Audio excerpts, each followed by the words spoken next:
Yeah, we made it, bro. So the comments are not supported. What better say? Again? Oh, Chad, I'm alive.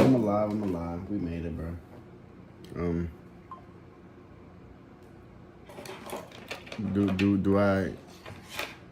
I'm hurt. So I gotta recover-ish because I'm about to be in the sun later again. Cole Palmy. Oh yeah, I forgot about SmackDown. Let me watch the highlights. This is as big as it gets. This is 20 years in the making. Parallel careers, different destinations. I want you to have that title so I can be the one to rip it out of your hands.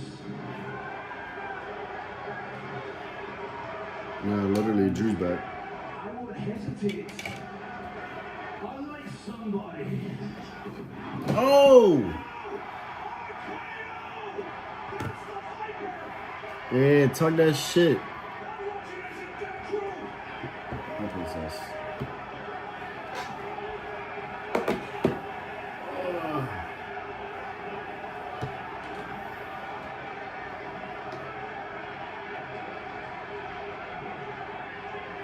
Isn't she precious?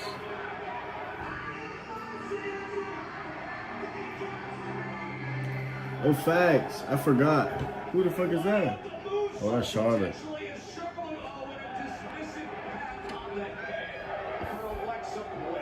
Yeah, I think they're right. I think they better put him in a tag team. Chelsea. Oh!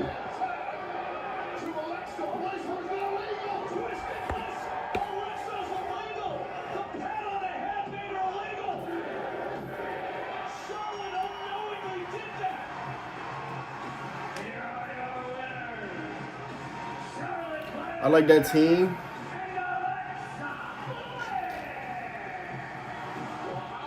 Is my YouTube not ready? We have seen the Spanish Fly and Phoenix Splash do damage time and again, but that time Phoenix saves it. Such fierce competition levels here on the Adios, amigos. And how quickly has this one turned around? What in the world is climbing over Andrade as he's setting up the message? How about this new bounty? Who? Ray and Andrade?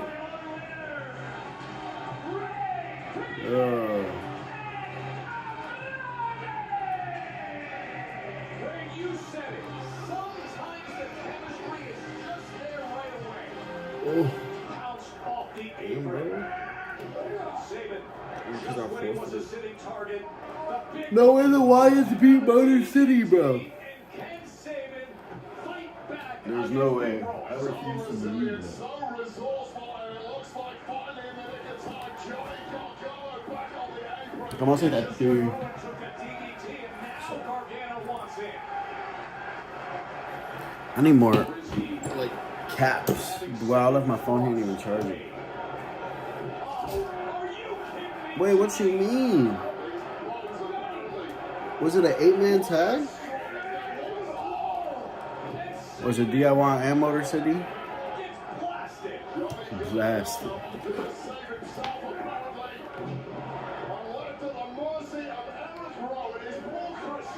What's it that thing? You on Facebook? What's up, Facebook viewers?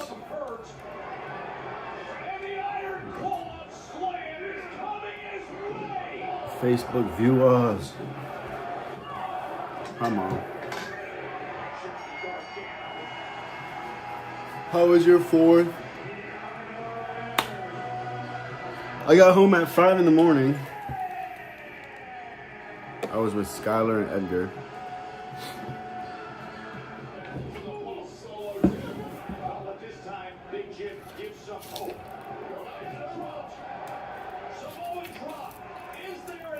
Let's go. You guys went to go see fireworks?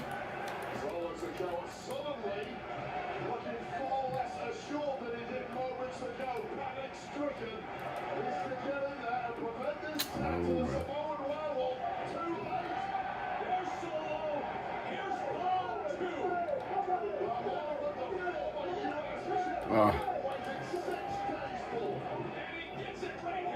No salieron para nada.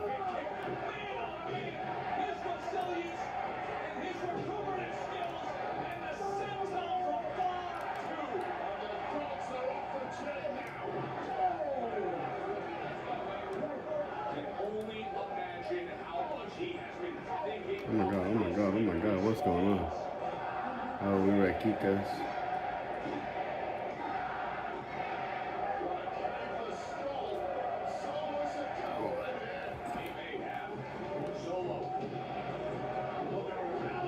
Oh yeah, you went in the morning? Sigue llegando Mr. Copperfield.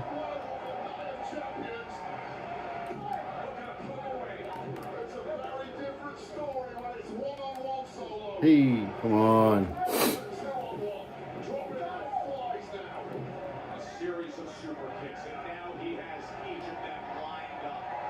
I need a new midfielder. I can't be using Casemiro in 2025.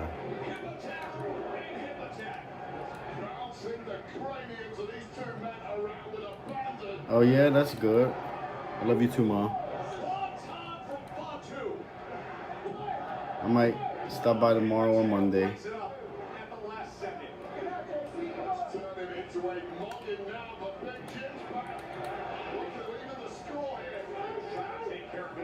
Oh, how do I miss that?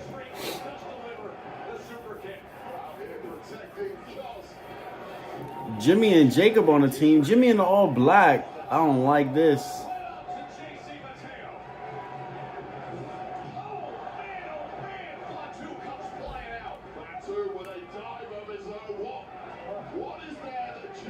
Jimmy, yeah, I need to watch SmackDown, I guess.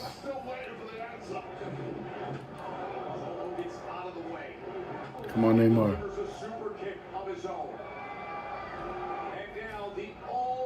Boom! Neymar with the assist.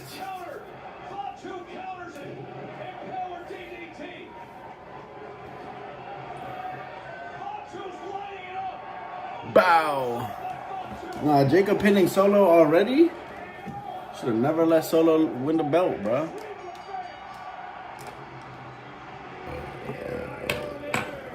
Excuse me.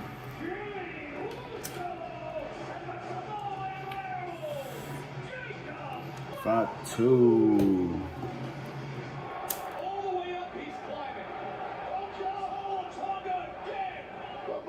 Oh, that motherfucker, I forgot.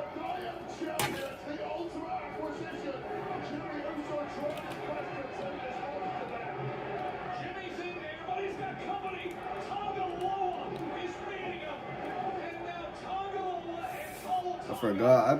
I'm so happy he came back.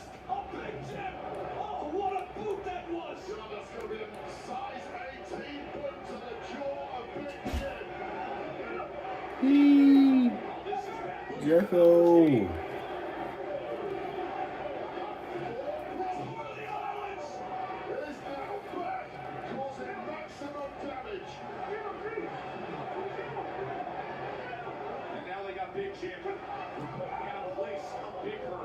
Damn.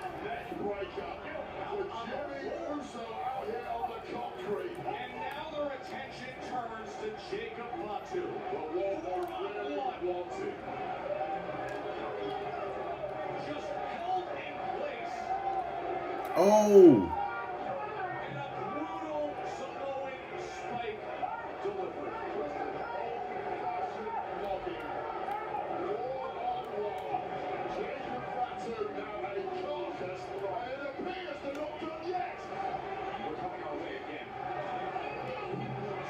I'll be banging him. Remember, he was on the table moments ago, and then his newfound family with Tonga and Tongaloa. Oh, this is not good. Oh, no! No, not Jacob. Oh, no! They've got him up! He crashes through the reinforced announce desk! Let's go put Trent on now.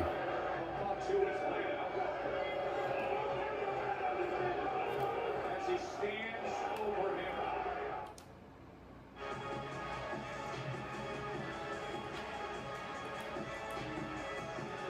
Yes.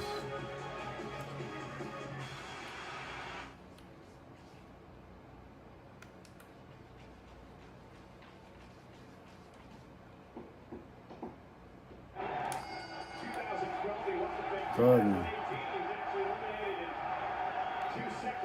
It's a rumble? It's a giant Cody Wong.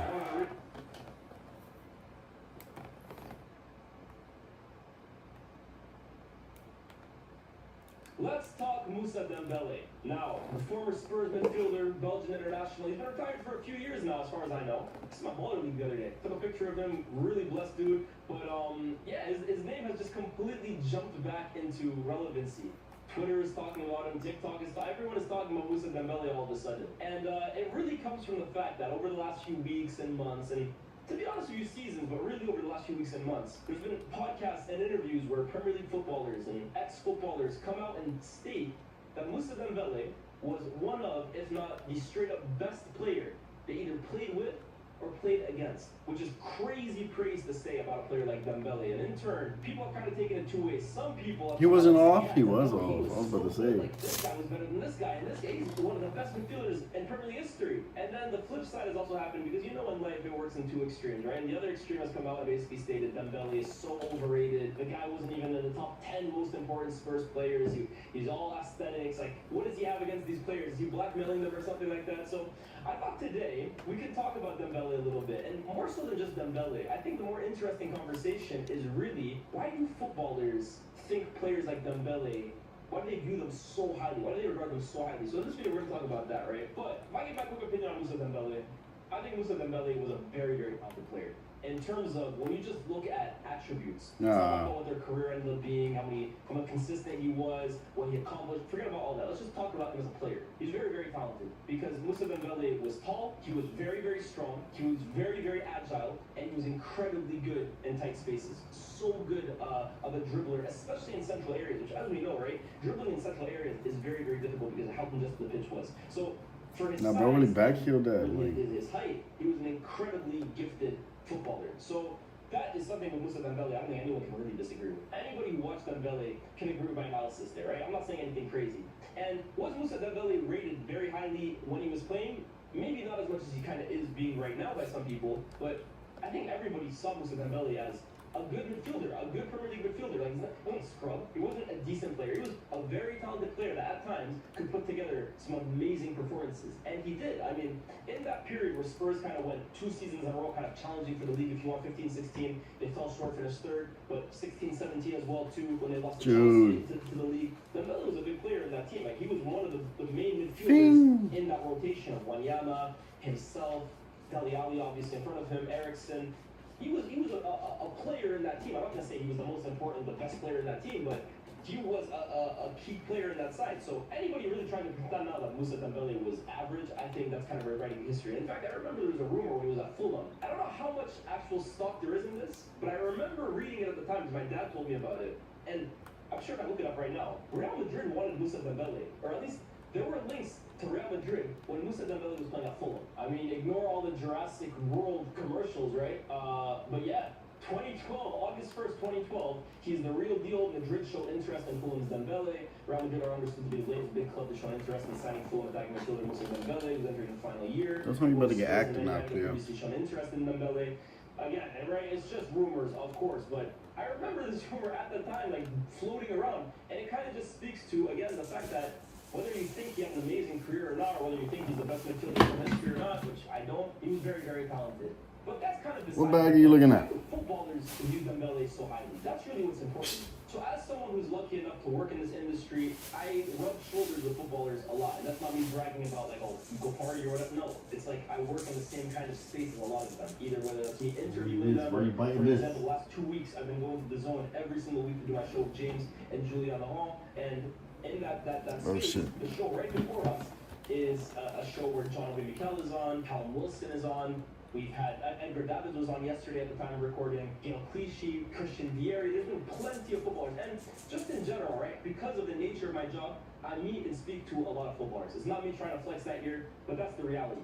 And through my experiences with speaking with players and also hearing the way they kind of speak on these kinds of podcasts, it's very evident to me that the way footballers talk about other footballers and view the game is very different to the way fans, and in particular, modern day fans, digest the game. I think they operate or they think on two completely different wavelengths. And that's not to say that they're right or that football fans are right, but it's very clear to me that they view the game through a different lens. Hey. It's not a more correct lens or a wrong lens, but it's a different lens. Let me explain what I mean by that. Through my experience of speaking with players and also just listening to what they have to say, it's obvious to me that footballers value technical ability much more than what the player is really able to do with it over his career.